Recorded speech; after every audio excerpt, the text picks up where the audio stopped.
Voy a empezar contando una pequeña historia. Hace un mes o así estuve en Roma y la verdad es que me sorprendió enormemente una escultura que todos conoceréis, además, de Moisés, el Moisés de Miguel Ángel, que está en San Pietro in Vincoli.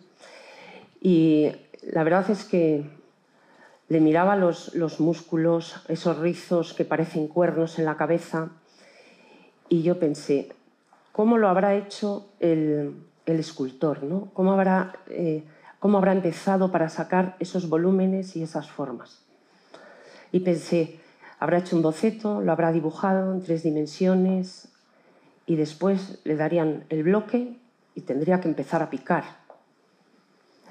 Cuando empecé a leer este libro, me acordé mucho de esa sensación que tuve cuando vi esta escultura. San José María había hecho lo mismo con el boceto que le había dado Dios en el año 1928. Se lo completa con más volúmenes en 1930, porque el Opus Dei no podía salir adelante sin las mujeres. La sociedad está llena de mujeres, somos la mitad de la población, o algo más, y había que meterlas también, está claro. Ese era el boceto de Dios. Y la verdad es que dio sus indicaciones a las primeras para que fueran picando y fueran diseñando. Pero lo que es cierto es que al ir leyendo el libro te vas dando cuenta que todas ellas tienen una conciencia plena, además de que ese boceto no es de San José María. El boceto era de Dios. Tenían un convencimiento completo de que ese diseño no era de una persona. Era un diseño divino. Y ese convencimiento, además, les llevó a hacer todo lo extraordinario que nos cuenta el libro. Yo pienso que todas ellas, además, picaron bien la piedra. Ahora sacamos brillo, simplemente ya llegamos al final. Pero es verdad que llegamos entre algodones, pero yo pensaba, no estamos para sacar brillo. O sea, realmente hay muchísimo por hacer. Es que la vocación de las de ahora es la misma que las que tenían antes. Las de antes tenían sus dificultades y las de ahora tienen otras distintas. Las de antes se encontraron con un panorama donde es verdad que había mucha formación religiosa, ahora a lo mejor no la hay, pero son las circunstancias suyas, no son ni mejores ni peores, ¿no? Y con esto voy a hablar del libro, hablando de 2 aspectos. Y para ello me voy a apoyar en el encabezamiento, que me ha parecido una selección la que habéis hecho, con 2 citas. La primera, que es de San Lucas, donde dice que va a narrar con exactitud los hechos acontecidos de forma ordenada, para que se tengan certezas. Yo creo que eso es lo que pide hoy la sociedad, certezas. La fidelidad a la verdad, eso es lo que pide la sociedad. Y hay gente que se la da y gente que no. Y yo creo que parece que es lo que habéis pretendido, sobre todo con el análisis de fuentes que habéis hecho. Han sido fuentes muy diversas, orales y escritas. Habéis cogido entrevistas, habéis cogido correspondencia de supernumerarias a las directoras, habéis cogido cartas necrológicas, notas necrológicas, que son las que se escriben sobre las mujeres del Opus Dei. Cuando fallecen se les hace una nota necrológica donde se recoge posición, las iniciativas que ha llevado a cabo, si tenían trascendencia o no, y sobre todo las virtudes que las caracterizaban. Y creo que habéis analizado unas 437 de 631. O sea que hay un estudio riguroso y la verdad es que es una lectura muy ágil, a pesar de que yo cuando vi las 500 páginas dije, madre mía, pero se hace muy ameno por este tratamiento y este rigor en las fuentes, que yo pienso ahora que trabajo en la administración y veo las fuentes que ahora solo nos piden si es hombre, mujer, binario y no binario. Digo, los estudiantes de dentro de los historiadores van a tener una dificultad muy grande porque no van a tener más información que la orientación sexual de la población, porque no hay más datos. Pero aquí se han trabajado muchos datos, mucha correspondencia, también expedientes del Archivo General de la Prelatura del Opus Dei y bueno, yo creo que habéis hecho un análisis muy riguroso de las fuentes y que al final habéis dado un retrato que luego os preguntaré sobre este retrato, si es un retrato colectivo de muchas mujeres, pero bueno, cada una con su individualidad, ¿no? Pero que además es novedoso sobre todo porque no había estudios sobre las supernumerarias. Se ha hecho un estudio sobre los hombres, es verdad, pero sobre las supernumerarias no hay. Pero además, desde el punto de vista historiográfico, que lo comentáis además en el libro, que me parece además muy importante, habéis hecho un estudio de las emociones, o sea, de las motivaciones emocionales que han llevado a estas mujeres a tomar estas decisiones en su vida y además a llegar hasta el final, ¿no? Hasta la muerte. Y la segunda cita a la que hace referencia cuando encabeza el libro, que es de Benedicto XVI, dice: las concordancias que se encuentran entre hecho y palabra es constitutivas para la misma fe cristiana. Sin ella no se puede entender el desarrollo de la Iglesia. Y aquí paso a hablar de las protagonistas. En la presentación es que dice, no es una historia de una institución, esto no es una historia del Opus Dei, ¿no? Sino de cómo se concretó en todas estas mujeres, cómo hicieron de su vida, el Opus Dei, ¿no? Dice, es preciso recalcar una idea fundamental. El Opus Dei es un todo, aunque la atención espiritual sea personal. Ser madre implica tener hijos y esposo, y la mejora que supone el esfuerzo por alcanzar la santidad rebosa primero y se percibe antes en los ambientes próximos y cercanos. Dice el libro, quien no tenga fe podrá prescindir del convencimiento o del convencido componente sobrenatural que impulsó para ellas ese sentirse llamadas por Dios. Lo que no puede ignorarse es que ese sentimiento llevó al compromiso fuerte y a unas consecuencias patentes. Consecuencias patentes que me imagino que aquí hay mucha gente que las ha vivido. Yo también, ¿eh? He vivido esas consecuencias. Yo me acuerdo que vivíamos en Tordesillas, 8 hermanos, y yo cada tarde mi madre decía, me voy a misa. Y entonces de repente se me ponían las orejas como un perro cuando está de caza, ¿sabes? Así, porque, lo siento Juan, lo voy a contar. Mi hermano Juan nos zumbaba a todos, daba diestro y siniestro. Y a mi madre le decían, ¿cómo lo haces? Entonces no había nacido mi hermana María José, la pequeña, y decía, ¿cómo lo haces con 7 hijos? Y decía, los mayores cuidan a los pequeños. No, mamá, no. Los mayores no cuidan a los pequeños. Yo me pasaba las tardes encerrada en el cuarto de baño hasta que mi madre volvía de misa. Esta es la primera consecuencia. Entonces yo creo que las superluminarias, lo cuenta muy bien el libro además, pero es que han hecho lo que han podido. Pero los hijos también, ¿eh? Tenemos nuestro mérito. Cuando se iba de convivencia, nos dejaba a todos con mi padre, pero a Juan le colocaba. Con mi tío Floren, que estará en el cielo también disfrutando de este momento, y con mi tía Angelines, también supernumerarios. Los dejaban y los demás nos quedábamos en casa y, como decía mi madre, en paz y en gracia de Dios. Y nunca mejor dicho. Bueno, pues esta era una realidad, esta es una de las consecuencias. Hay que leer el libro y ver cómo lo cuenta, ¿no? Pero, bueno, voy a hablar del encuadre cronológico que habéis hecho, que también os voy a preguntar después, porque es importante. ¿Por qué se para en 1963? Vosotros contáis que habéis cogido un primer periodo, desde 1945 en concreto, porque se produce la primera admisión en el Opus Dei, aunque de pleno derecho, digamos, o con plena incorporación en 1948, y lo extendéis hasta 1963, en concreto porque el Concilio Vaticano II tuvo una importante influencia o trascendencia para la Iglesia y para el Opus Dei, sobre todo con la doctrina conciliar sobre la llamada universal a la santidad. Y esto pues, tuvo mucha implicación para el Opus Dei y ya fue el despegue y entonces ha llegado hasta ahí. Ya lo demás, bueno, pues todos también conocemos. Y además, bueno, pues se produce, lo decís al final del libro, se produce ese milagro que es ver cómo hay todo ese ya tejido que han ido elaborando y tejiendo todas estas mujeres, cada una con su individualidad. Decís, refiriéndose a la formación doctrinal de todas ellas, decís, cada cual la asimiló con el ritmo e intensidad que posibilitaba su enorme diversidad vital de base y la consiguiente disponibilidad.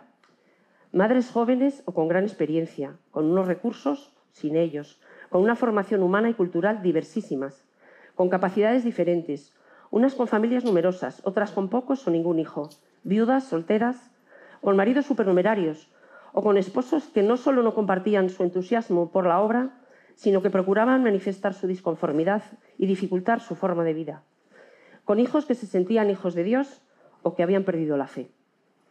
El milagro consistió en que se pudo atender a cada una en sus circunstancias específicas.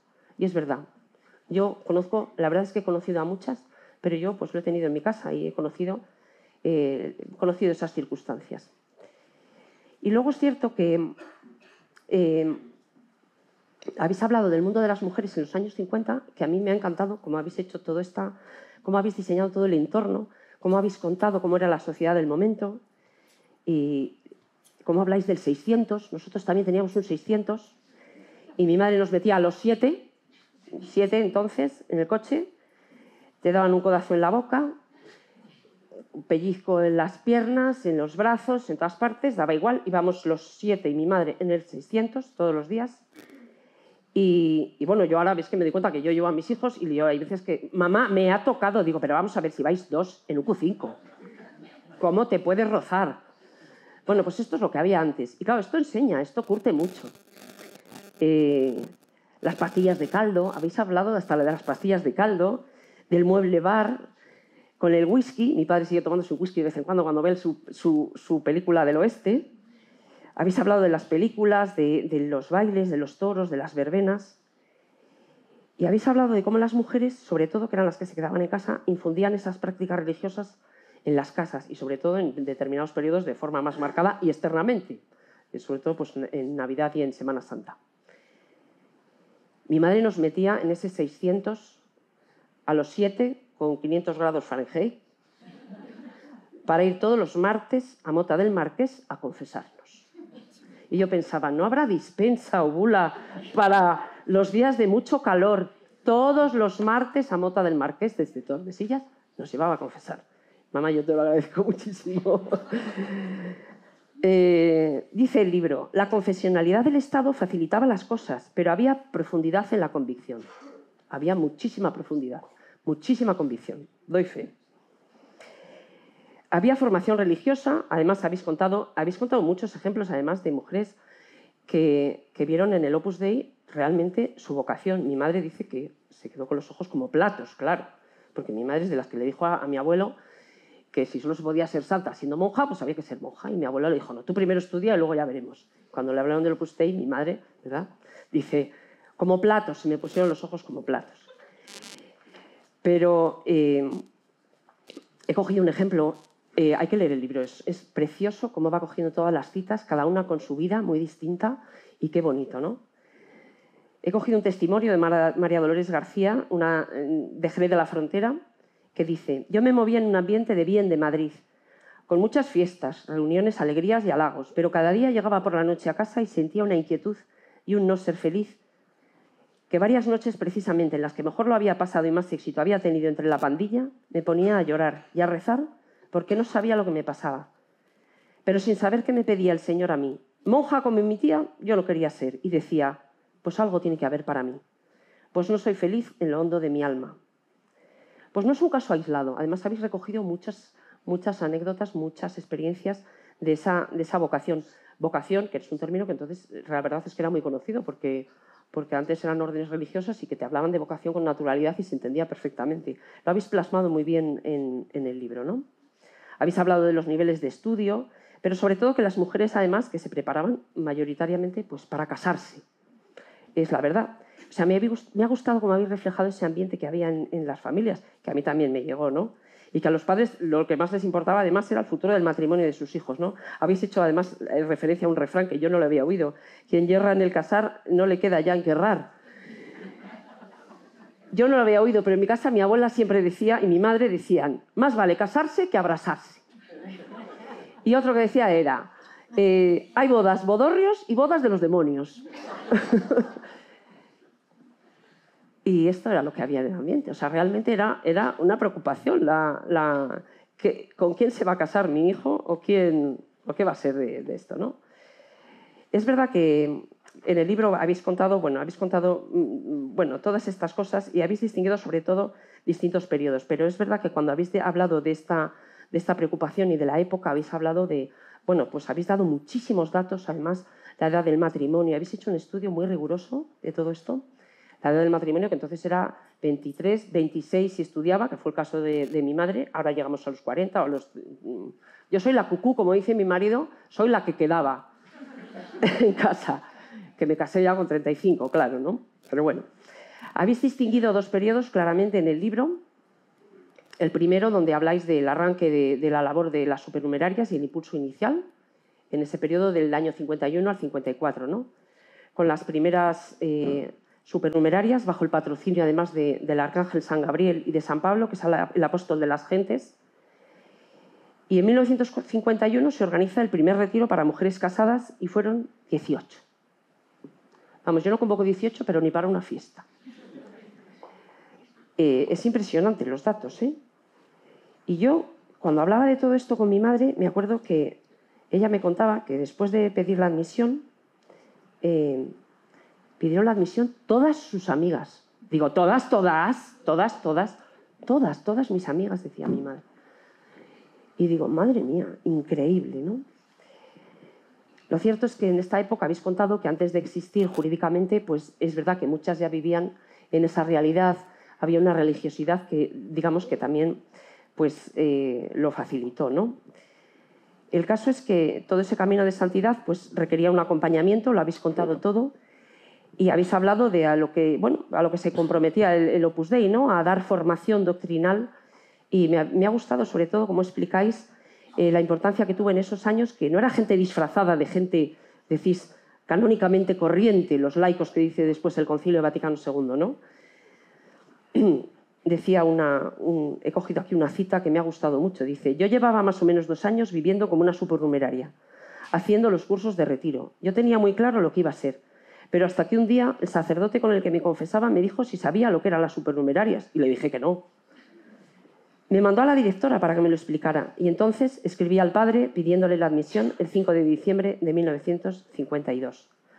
Habláis muy bien de ese efecto familia, de cómo las mujeres no tenían esa proyección en la esfera pública, entonces pues se transmitía la fe sobre todo y se hablaba de vocación al Opus Dei, sobre todo pues entre familiares, hermanas, primas, todo, ¿no? Y la verdad es que yo lo viví en mi casa porque yo vi a mi hermana que llegó un día a casa, le dijo algo a mi madre y mi madre le dio un abrazo a mi hermana Teresa y yo dije, ¿qué le habrá dicho? A mí nunca me da esos abrazos con esta intensidad. ¿Qué hay que hacer? Bueno, pues este era el secreto, ¿no? Habéis recogido muy bien cómo se vivió ese espíritu que transmitió San José María, que les dijo, de lejos, a distancia, no llamará nunca la atención un socio de la obra, pero el que se acerque a él, el que lo trate, no tardará mucho en decir, aquí está Cristo, porque se sentirá conmovido. Y es verdad, es verdad que se siente uno conmovido cuando se acerca a gente que lleva a Cristo dentro, ¿no? En 1952, que pidieron la admisión otras 40, en el 53, 41, en el 54, 51. Bueno, son unos datos que, no voy a darlos porque no me voy a entretener más, porque a mí me parece que hay que leerlo y ver todo. Pero sí que me gustaría detenerme, sobre todo, en algunos rasgos de los que habéis hablado en el libro y al que os referís con las supernumerarias, que a ver si encuentro mi chuleta. Porque es verdad que en los comienzos, cuando empieza el libro, también a hablar de qué suponía qué es esto, qué es este compromiso, ¿no? Pues creo que lo voy a encontrar. Sí, aquí está.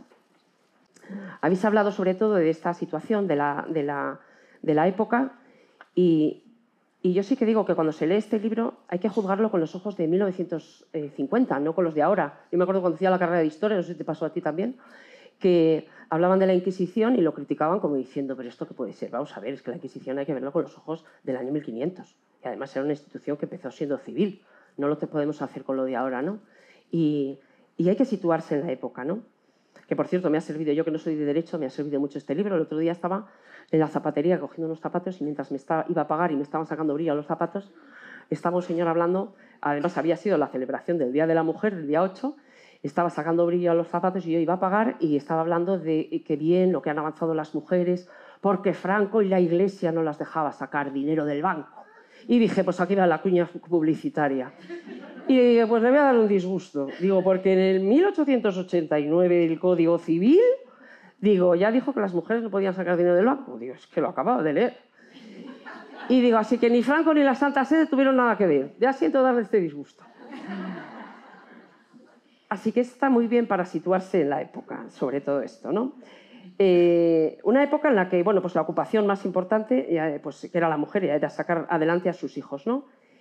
Y si algunos accedían a estudios superiores, pues no tenían problema después también. Para dejar de trabajar se tenían que atender a sus hijos, que fue el caso de mi madre, ¿no? Decía una supernumeraria de Barcelona, que cita el libro, ¿no? Yo tenía la ilusión de ser mejor esposa, la mejor madre. Franco educó al pueblo por medio de la radio, el cine, las revistas, las radionovelas, pero las heroínas eran la esposa y la madre fantástica. Mi ideal era dedicarme a educar a mis hijos para hacer un mundo mejor. Yo casi me caigo. Para hacer un mundo mejor, no para sentirse realizada, porque claro, todo el mundo lo que quiere es sentirse realizado siendo madre. No, para hacer un mundo mejor. O sea, ya no es yo mime conmigo, es para los demás. Ese espíritu de servicio, esa generosidad se ve en todas las citas que habéis recogido de las supernumerarias. Hay que mirarlo con ojos de la época también, cuando habláis de las costumbres, de cómo se vive el pudor, que no es igual que en África, aquí no es igual que en África. Hay que entender que las mujeres llevaban el velo a misa y las mangas largas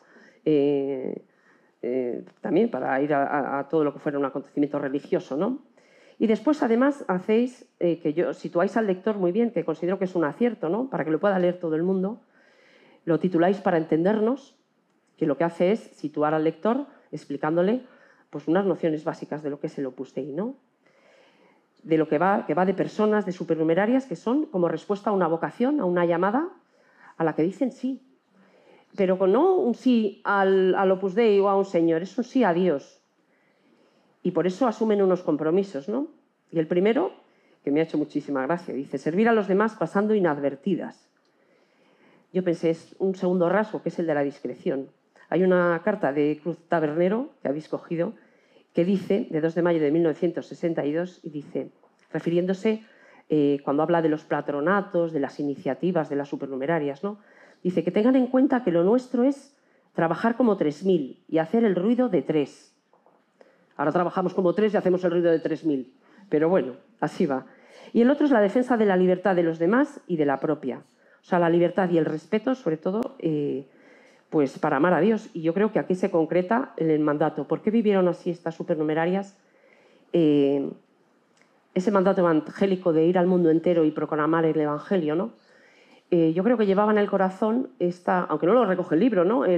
Esta frase de Jesucristo cuando dice, yo estaré con vosotros hasta el fin del mundo. O sea, es que no se trataba de hacer más cosas, de ir más horas a la iglesia, sino de vivir en el mundo y vivir de otra manera, ¿no? Yo voy a terminar hablando, bueno, pues de los dos periodos a los que habéis hecho vosotros referencia.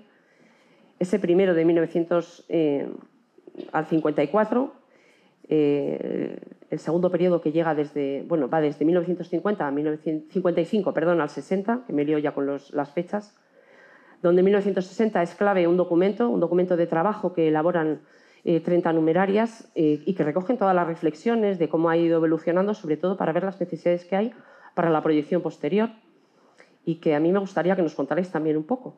Y que, bueno, pues que ha dado lugar a lo que todos tenemos aquí ahora mismo. Yo no me voy a extender un poco más, no sé el tiempo que llego, pero yo creo que es el momento de que hablen los autores, que es más importante. Yo he dado mi percepción, pero entiendo que interesa mucho más. ¿De dónde surge esta investigación? Pizca. ¿Cómo surge? ¿Qué os lleva a empezar esta andadura tan complicada? Sobre todo porque es difícil sintetizar todo esto. O sea, ¿cómo estudiar las motivaciones, los sentimientos, plasmarlo, entrelazarlo, para que sea además tan ágil de lectura? Bueno, vamos a ver, me voy a poner este cacharrillo.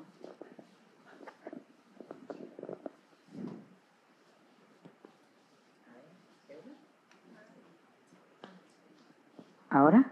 Ahora sí. Bueno, yo lo primero, no sé si oye demasiado, a lo mejor. No, bien. Vale.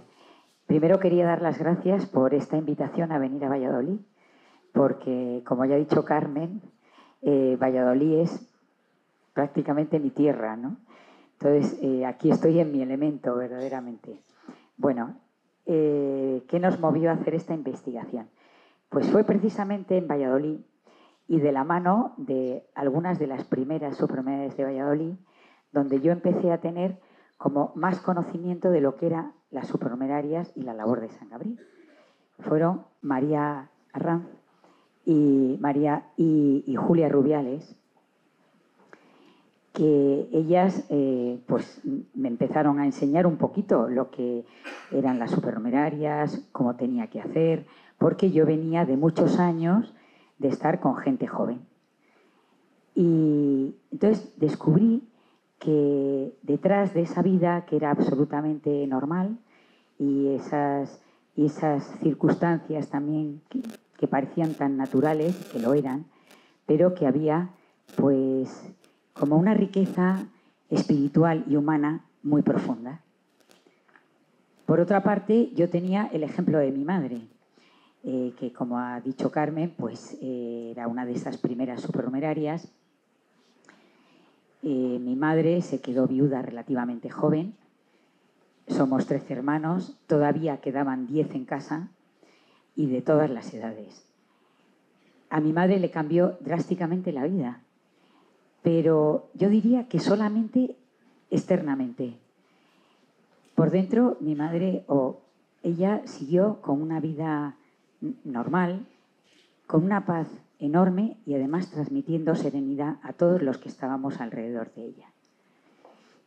Yo con los años, claro, he reflexionado sobre eso y pensaba, eso era fruto de muchos años de ejercitarse en virtudes, pues como la fe, la esperanza, la fortaleza.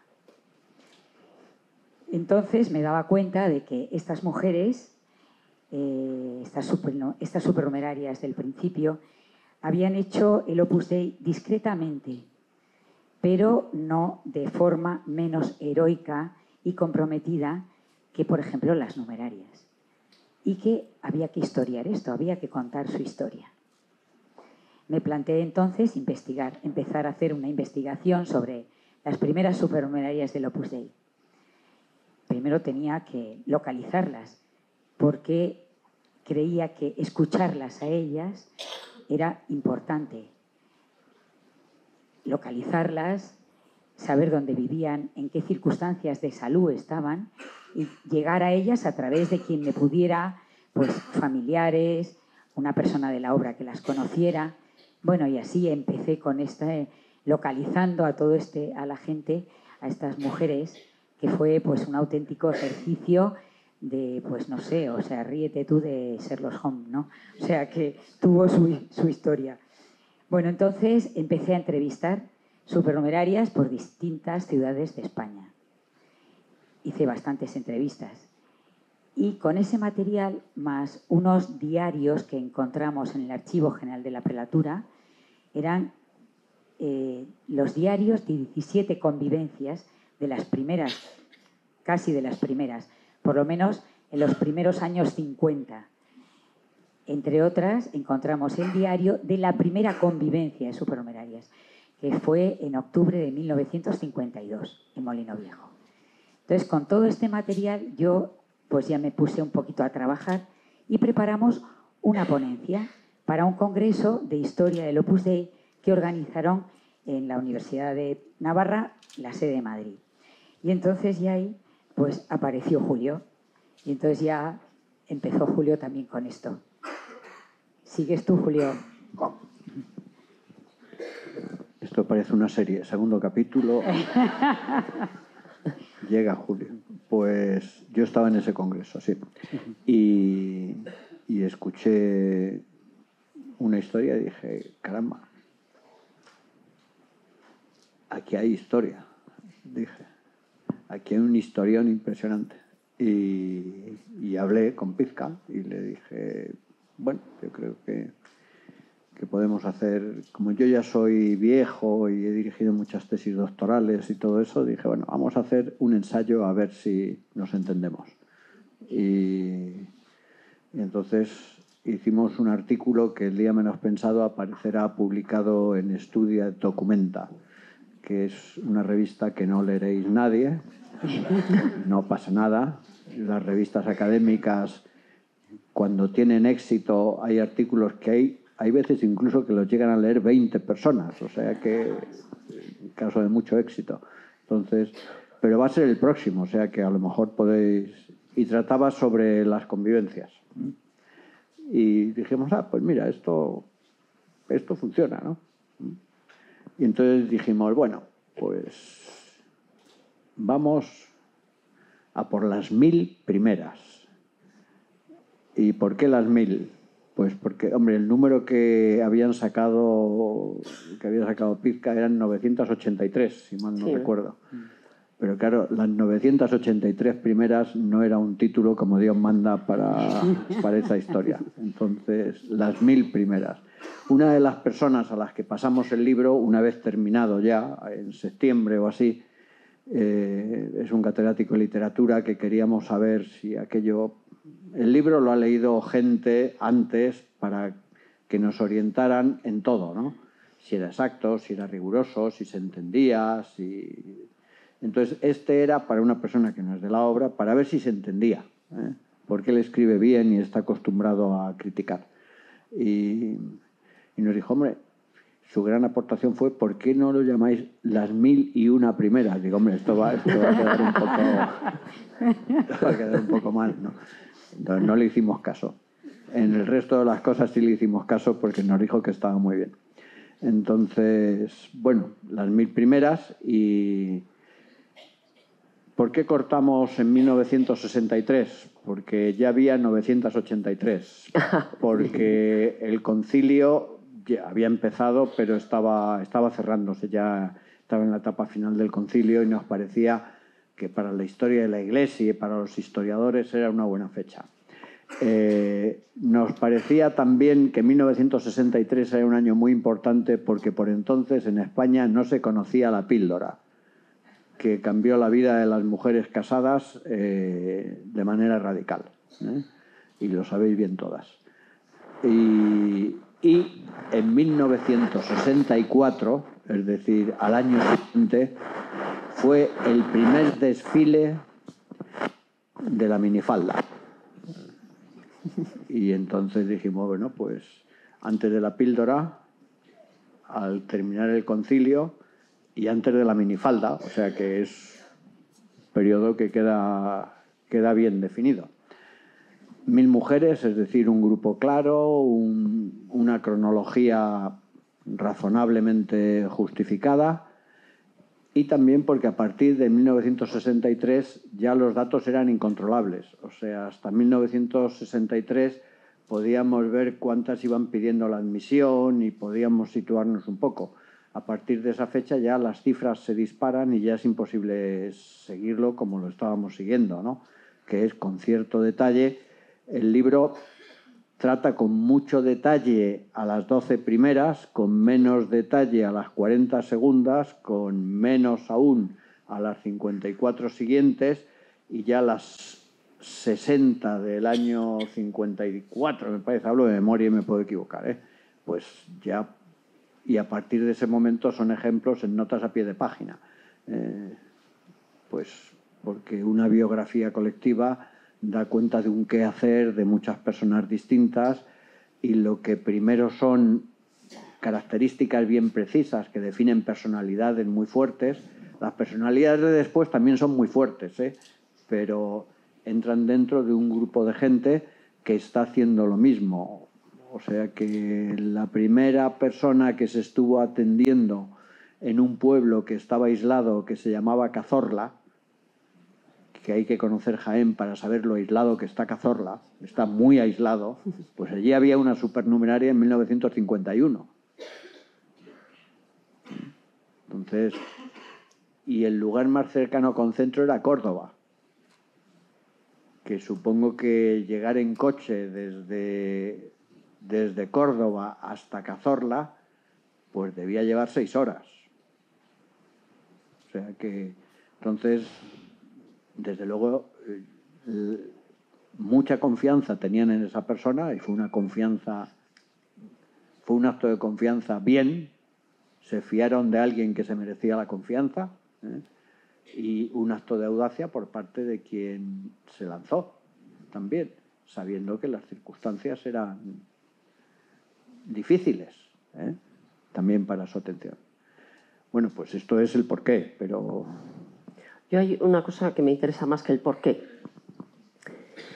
Porque es verdad que habláis de muchas características, cuando habláis al final de las notas necrológicas, a través de las cuales habéis hecho, habéis tratado muchos perfiles muy distintos, ¿no?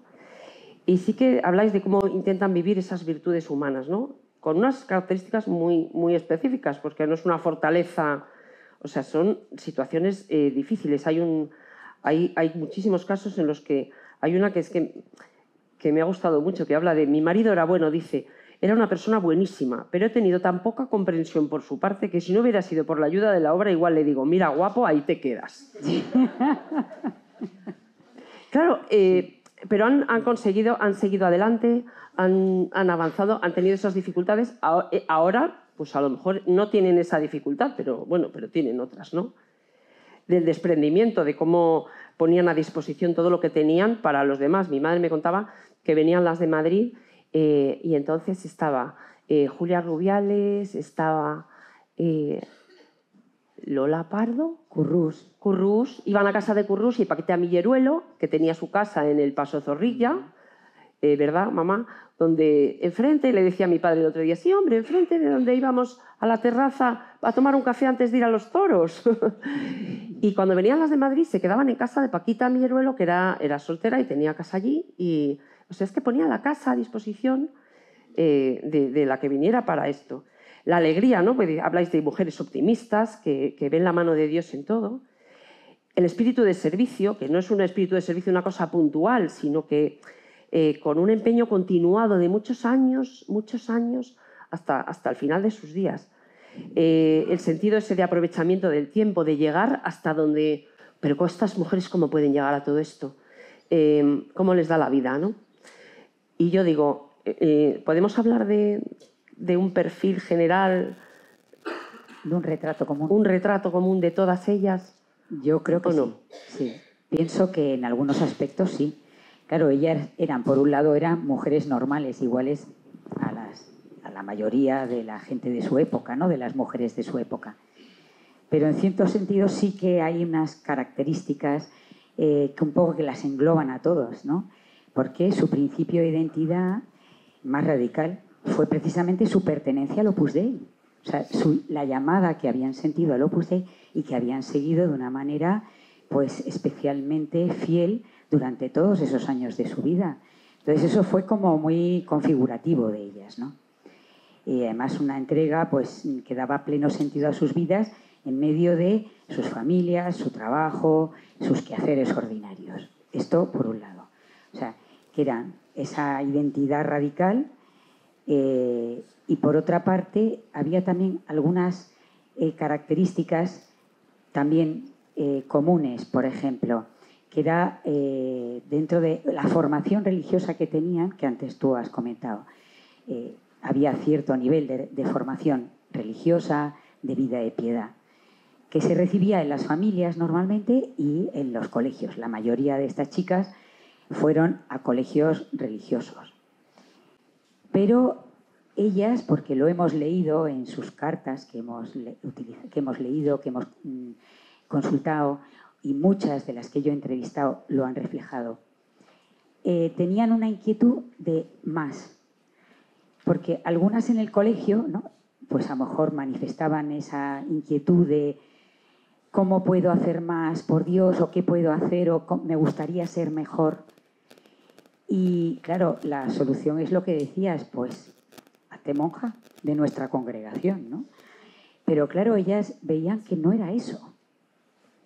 Y entonces seguían con esta inquietud que hasta que no se encontraron con el Opus Dei, como cuentas de tu madre, que se le pusieron los ojos como platos cuando hablando con un sacerdote de la obra, que creo que confesaba en la Iglesia de Jesús, porque aún no había centro de mujeres en Valladolid, pues le explicó eso. ¿Tú sabes lo que es una supernumeraria? Es que puedes vivir en plenitud tu vocación bautismal en medio del mundo y además santificando el matrimonio, tu vida matrimonial. Entonces, esto también, esa inquietud, pues les llevó a ir avanzando y era una cosa como común también a ellas, ¿no?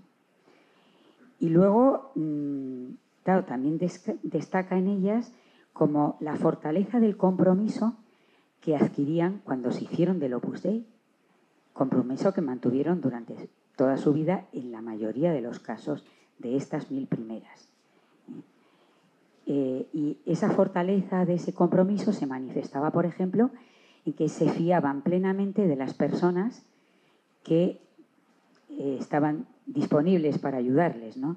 En esa especie de acompañamiento espiritual que en la mayoría de los casos también era a través de cartas, porque muchas vivían pues en pueblos o ciudades donde aún no había centro de la obra.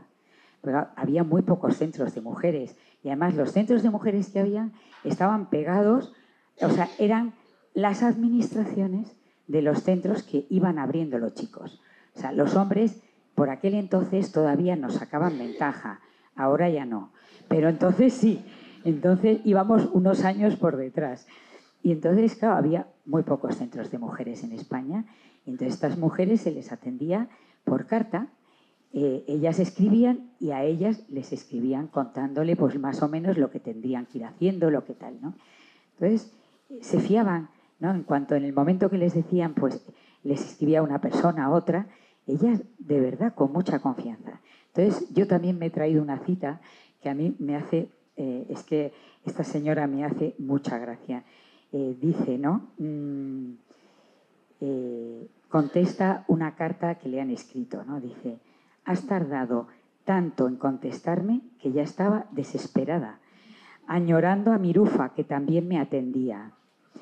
Pero al fin llegó tu carta y vino a dar en el clavo de todo y a dejarme optimista y contenta.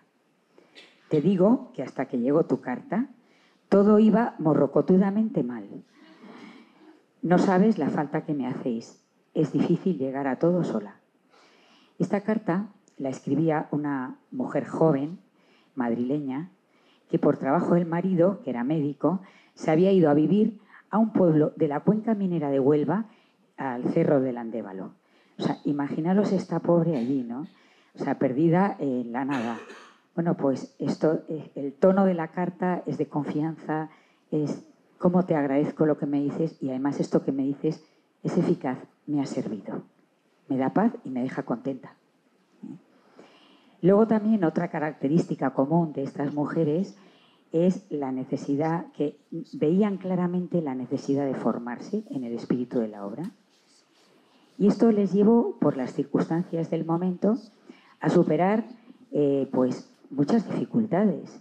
Y dificultades nada fáciles de superar. Por un lado, de tipo social, porque estaba muy mal visto que una mujer en aquella época viajara sola, y más una mujer casada. Entonces, también hemos leído muchos ejemplos de ellas, pues claro, porque el único centro de formación que había en la obra, o sea, casa de convivencias y retiros, era Molino Viejo, que estaba en un pueblo de Segovia. Imaginaros las que tenían que venir pues de Barcelona, Sevilla, Cádiz, San Fernando, Islas Baleares, o una que venía, o esta de Huelva, o una que venía a los medios de formación desde Guinea, porque habían destinado a su marido a Guinea Ecuatorial, ¿no? Entonces, hacer aquellos viajes eran una proeza. Por un lado, porque materialmente, o sea, España todavía no estaba preparada. Estábamos todavía prácticamente en la posguerra. Y luego, ya os digo, por el tema social, lo veían muy mal. Sobre todo las madres de ellas, ¿no? Decía a una de Valencia, le decía a su madre: pero ¿cómo se te ocurre que te vas a ir unos días fuera dejando a tu marido aquí solo? Pero vamos, pero bueno, si tu marido te deja, allá tú, le dice la madre, ¿no? Y así tantos ejemplos. Pero ellas no se arredraron, o sea, porque necesitaban la formación, sentían que necesitaban esa formación. O sea, dentro de esa llamada al Opus Dei a ser supranumerarias, la necesidad de la formación y poner los medios para recibirla era casi algo constitutivo. Y entonces fueron muy valientes. Entonces leo una cita de Crucita, que también tú la has nombrado, era una numeraria, una directora de la obra. Crucita la nombró San José María, la directora encargada de toda la labor de San Gabriel, que no había todavía, en el finales del año 51, de toda la obra. Era la que se tenía que ocupar de la formación de las mujeres casadas, ¿no?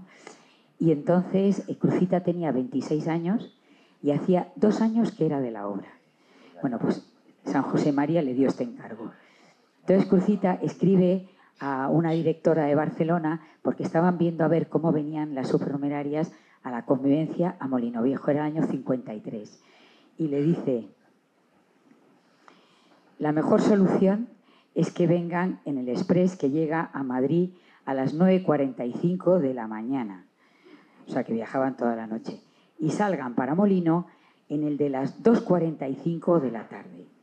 O bien en el TAF o en el rápido de las 11. Que duerman en Madrid y salgan para Molino Viejo a las 8 de la mañana siguientes. O sea, ya se ve que los viajes no eran ninguna tontería.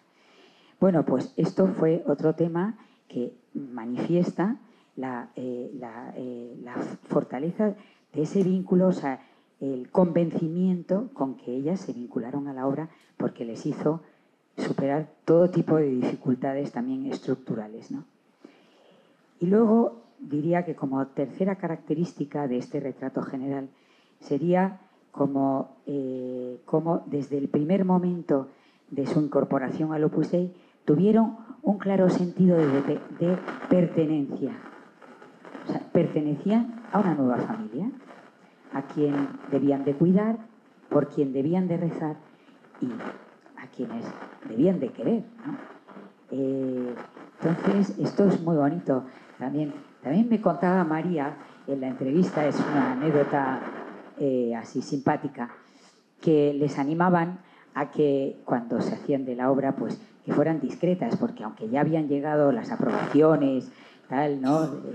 De la Santa Sede, pues pero que se viviera con cierta discreción, porque había todavía mucho resquemor. Y no se entendía esta vocación al Opus Dei entre la gente casada y tal. Y entonces les decían que fueran discretos, que no se notara entre ellas las que eran de la obra y tal, ¿no? Y entonces, pues María me contaba, y nos encontrábamos por Valladolid, por la calle Santiago, las supernumerarias, y nos dábamos unos abrazos. O sea, que de discreción poca, ¿no? Bueno, pues también en este sentido contaba de familia, de cariño, de cuidarse. Pues contaba Piluca, una supernumeraria jovencita que llegó a su convivencia en Molino Viejo. Me parece que fue una convivencia del año 53 o así. Y contaba Piluca, ¿no? Decía que era la primera vez que salía de casa. Y comentaba, nunca habría pensado que me iba a sentir tan en familia y tratada con tanto cariño. Bueno, pues esto es otra característica, ¿no? Julio seguro que tiene un montón de cosas que aportar. Vamos a ver, yo creo que todos somos muchas cosas, ¿no? Por ejemplo, yo lo siento, soy de Madrid, ¿no? Pero somos de Valladolid, de Castilla y León, de España, de Europa, del mundo, hijos de Dios. O sea, somos muchas cosas a la vez, pero de algunas somos más. O sea, algunos de esos círculos son más propiamente identificativos, nos sentimos más. Yo sobre todo soy europeo, español, de Valladolid, de mi pueblo, cada cual tiene... esto pasa igual también... Pasa igual en la llamada de Dios, ¿no? O sea que uno es hijo de Dios o uno es del Opus Dei.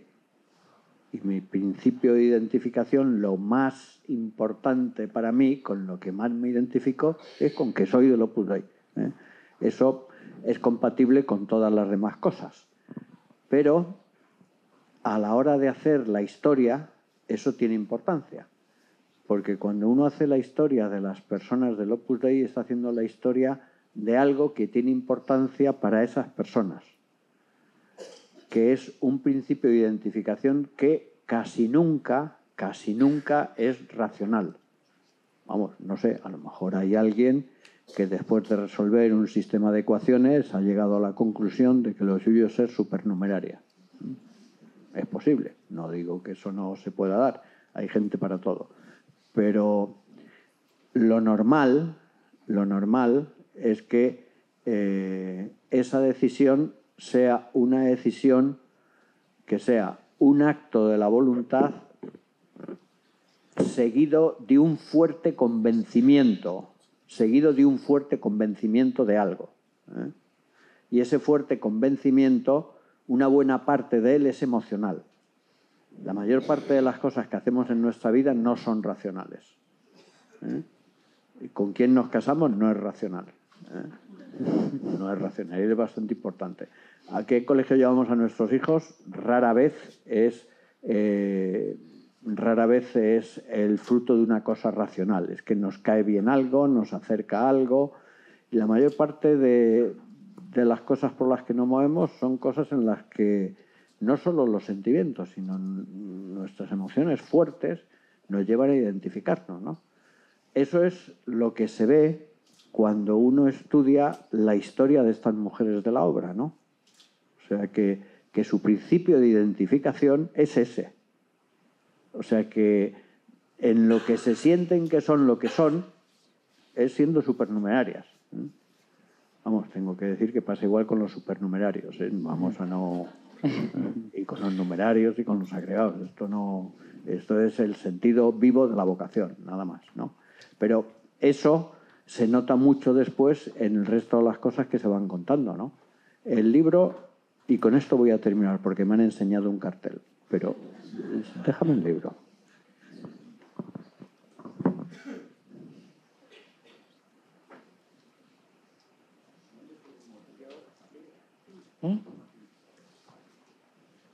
Ah, qué bonito.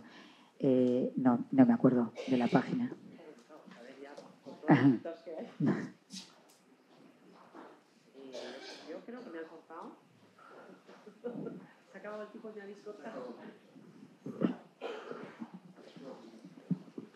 Tenemos que marcharnos, o sea que si leéis el libro hay una cita que no os podéis perder, que cuenta cómo una mujer a la que ha desheredado su padre porque se ha casado con un tío con el que no quiere que se case, ¿eh? Que ha ido a verla a Ginebra, ¿eh? Y vive de realquilada del portero.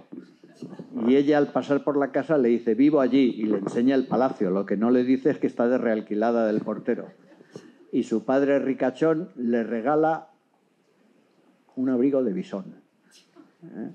Que ella no se puede poner porque en el cuchitril donde vive no se puede poner. Las cosas se arreglan, vuelve a Barcelona y cuando entierra a su marido delante de sus hijos, a la primera palada de tierra... Uy, tenía que beber agua. La primera palada de tierra canta una salve, ¿eh? Bueno,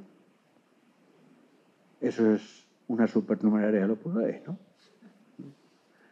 Leedlo porque merece la pena.